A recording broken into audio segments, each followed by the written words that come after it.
Do you believe in God's love? And I am sure you will say yes. Do you believe that God is all-powerful? Yes. Do you believe that God is merciful? Yes. Do you believe in God's timing? Do you really believe that God's timing is the best? We have faith, but we are impatient. We have faith, but we are impatient, especially impatient with God. That is the trouble of our time. We do not like to wait anymore because we believe that we are entitled to happiness. We believe that we are entitled to be loved. And therefore, when we pray, we also say to the Lord, Lord, give me patience, now na. You're asking the Lord to give you patience, and yet we are so impatient, waiting for the prayer to be answered. We have become impatient, and some of us have also lost our faith because of our impatience with God. Why did God not answer the prayer to stop this pandemic? Why did God not answer our repeated oratio imperata to stop the deaths even in our families? Why is God not doing anything? Lord, are you sleeping? Lord, have you forgotten us? Are you aware that people are dying here? Are you aware that there is corruption? Are you aware that the criminals are walking around? Lord, what are you doing? Maybe we have a right to be impatient because in our human reckoning, we believe that God takes so long a time to answer our prayers. But my dear brothers and sisters, keep in mind that the timing of God is different from the timing of men and women. The parable in the gospel lays it out before us. Bakit yung buto hindi na lang basta agad tumubo? Bakit kailangan maghintay pa ng 1 linggo, 2 linggo? Bakit yung buto hindi na lang basta mamunga?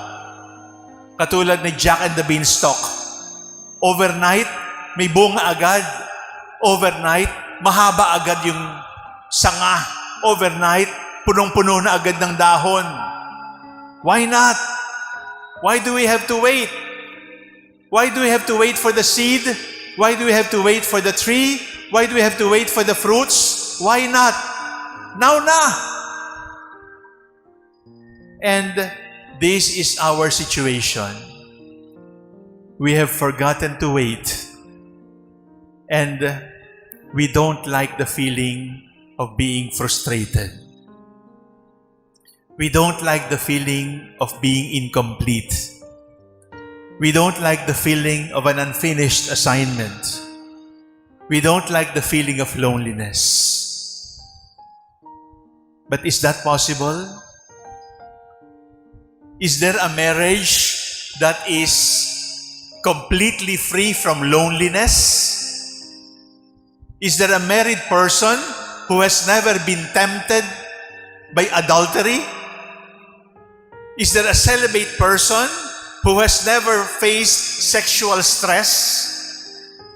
Is there a teenager who has never experienced identity crisis? Is there a professional who has never questioned whether I am in the right career or not? Is that possible? It is not possible. What I want to remind you, my dear brothers and sisters, is frustration is normal. A sense of incompleteness is normal.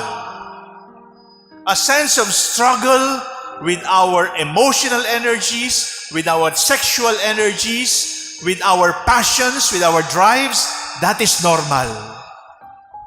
And if you're struggling with sin, and your struggle has led you to discouragement, to dryness, to crisis, I want to assure you, again, frustration for human beings is normal. Crisis for human beings is normal. Dryness is normal. Loneliness is normal. Being tempted is part of our humanity. So, what are we to do? Brothers and sisters, it is good to be reminded of the prayer we pray to the Blessed Virgin Mary, Hail Holy Queen. Mourning and weeping in this valley of tears. Why are we mourning and weeping in this valley of tears? Because we are living indeed in a valley of tears, a valley of imperfections, a valley that does not respect the clock, a valley that does not respect time, because it is a valley that is full of frustrations, disappointments, crisis, dryness. And what has our generation taught us to do? When you are in crisis, go to another happy choice. When you are frustrated, leave the situation. When you are hurt, break the relationship. When you are discontented, resign. When you don't like the people around you, get out. But does it solve? No. Because while frustration is normal, living with frustration also builds character.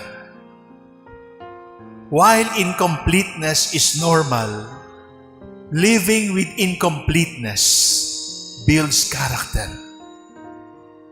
While dryness, while crisis is normal, crisis and difficulties and dryness builds you up and makes you better. If we are not seeing enough growth in our lives, could it be because we cannot live with frustrations anymore? You are given permission by our faith in the Lord. You can live with those frustrations. You can live with that sense of incompleteness. You can live with that sense of loneliness. You can live with that sense of crisis and dryness. Live with it. And if you know how to live with it, you're going to build character and make yourself a better person out of it. That is the parable today. Learn to wait. When we are asked to wait, it is not because God is testing our faith. It is because God is respectful of the rhythm of growth. God is respectful of the rhythm of life. I say it again. Crisis, live with it. You're going to be better. Frustrations, live with them. Make friends with them. You are permitted to live with your frustrations. And believe me, you're going to build character no matter how old you are. Do not change gear. Do not change course. Do not change relationships simply because of dryness, simply because of difficulties, simply because of crisis. Stick it up. Stick it out. We will mourn. We will weep in this valley of tears. And what do we pray?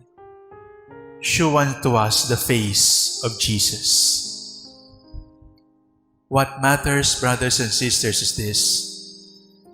It is not that we have no frustrations. It is not that we are accomplished. It is not that we are happy and satisfied and fulfilled all the time. But rather, Even if the symphony is unfinished, even if the cuento is bitin, even if the story is incomplete, even if the dream is frustrated, live with it, but look at the face of Jesus, and Jesus in your frustrations will make you a better person, will make you bloom, will make you bear fruit, fruit that lasts unto life everlasting.